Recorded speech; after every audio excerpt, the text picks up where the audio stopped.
చీర కట్టి ఊళ్ళోకి వచ్చనమ్మా చాలారి పూలు పెట్టి జాతరులు తెచ్చనమ్మా తంగేరు పూలు పెట్టి అంకాణ దూకేనమ్మా ముక్కు ముక్కెర పెట్టి ముల్లోకాల నిరనమ్మా ముందార చూడంగా మున్నూరు కన్నులమ్మా వెనకాల చూడంగా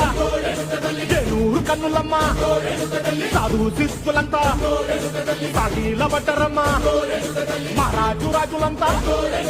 మొగారిల్లిరమ్మా కోరిక కోరంగా రంగులు